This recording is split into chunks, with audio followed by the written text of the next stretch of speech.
what's up everybody? This is Sanitary 103. Thank you for watching yet another video. So in this installment, I'm going to answer 10 common questions that people often have about creatine monohydrate. So let's get it started. Creatine in a nutshell is an organic acid that's produced and found naturally in the body. Now from an aesthetic standpoint, it helps put more water into your muscles, which helps give you that more fuller look, which a lot of men and some women prefer. Now from a performance standpoint, it helps aid in anaerobic respiration. Now anaerobic respiration in layman's terms is basically those short bursts of energy that is required to lift weights. And by helping increase your anaerobic respiration, one is able to lift more weights, do more sets, do more reps, and thus put on more muscle. As long as you follow the recommended dosage, you're definitely going to be okay. Like most things, if you overdo it, you're going to be going towards the unsafe side. But if you follow the recommended dosage, overall, you're going to be safe. Anywhere between 3 and 5 grams per day is sufficient. Now 5 grams represents 1 teaspoon. So I have a measuring cup right here. So right there, that little thing right there is 1 teaspoon. And for people that are curious what creatine looks like, this right here is the Body Tech 100% creatine monohydrate, the one I'm taking right now. And this is in powder form. And I'll just pull this up really close right here.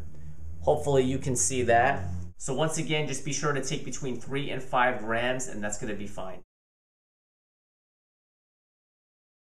When creatine first came out, more people recommended that you should cycle off creatine every 4 to 8 weeks. The more recent research has indicated that you don't really need to cycle off it, and that's completely safe to just take your 3 and 5 grams for optimal results. The loading phase is something that you definitely do not need to do.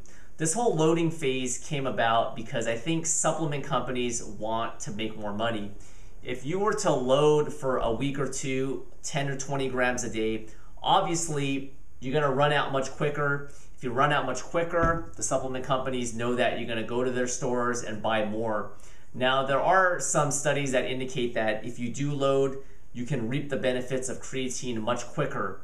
But what really is the rush to all that? What's the big deal? If you just take the 3 to 5 grams per day, within a few weeks, you're going to reap the benefits. So in general, you don't need a load. Stick to the 3 to 5 grams. You don't need to do 10, 15, 20 grams per day, and you're going to be completely okay.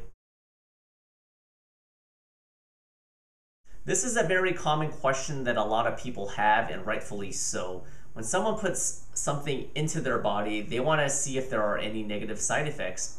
With me personally, the only thing I've experienced is, for one, sometimes I get a little bit of dry mouth and I just drink a lot more water, and that helps take care of that. And the second thing, and this is a possible side effect because I'm not really sure if creatine is the reason, but I noticed that sometimes I do get a little bit of headaches. Those are the only 2 things that I have experienced with creatine. Now there are some other negative side effects that you may have heard or have read online or on different message boards. And one is the acne or the backne, which is the acne on the back, and 2 is bloating.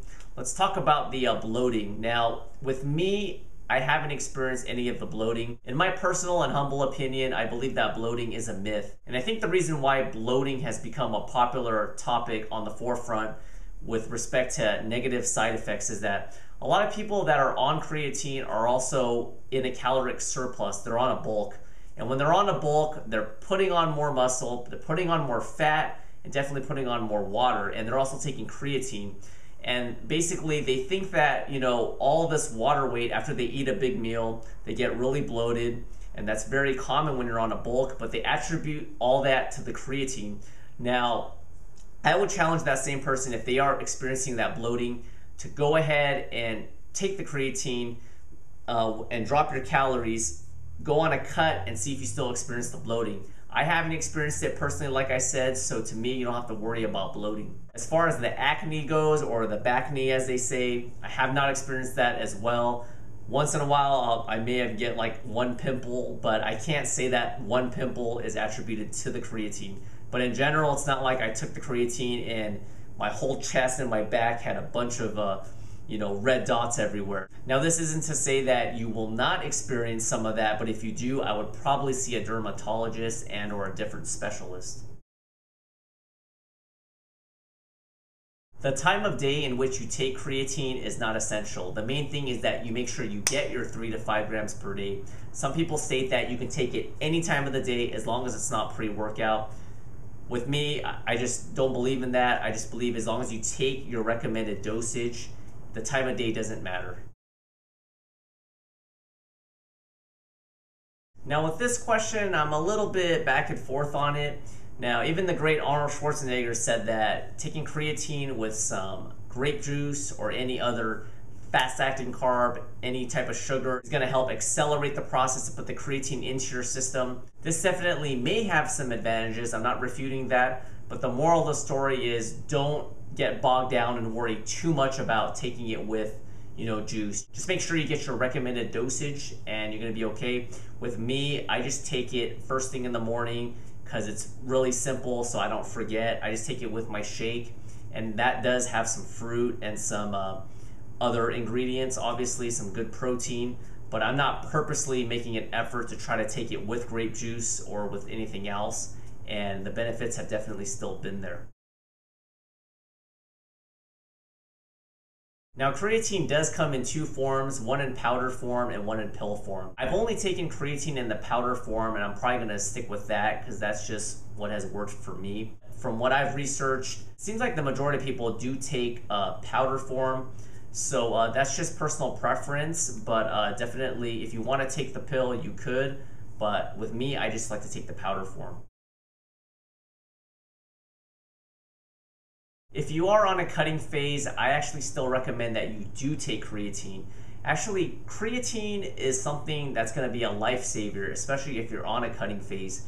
When you're on a cutting phase, you're in a caloric deficit. When you're in a caloric deficit, you have less carbs in your system, less overall macronutrients, and when that happens, your power numbers are going to go down. Yes, aesthetically, you're going to be more lean, more dry, more shredded looking, but from a performance standpoint, your power numbers are gonna go down. And that's where creatine comes into play. It's very critical to still take creatine while on the cut. Now, like I mentioned earlier in the video, some guys don't wanna stay on the creatine while on a cut because they worry about the bloating. But based on my beliefs, I don't believe in that bloating. So I believe that creatine should definitely still be taken whether you're in a cut or you're bulking. Alrighty, that's about it for this video. And hopefully that video wasn't too much for you to handle. Hopefully that answered a lot of the common questions that you have about creatine monohydrate. If you have any additional questions, be sure to comment down below, and I'll see you guys next time. Bye.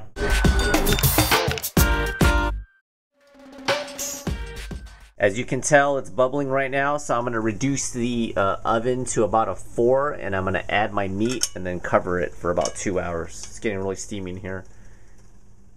Put it in like that.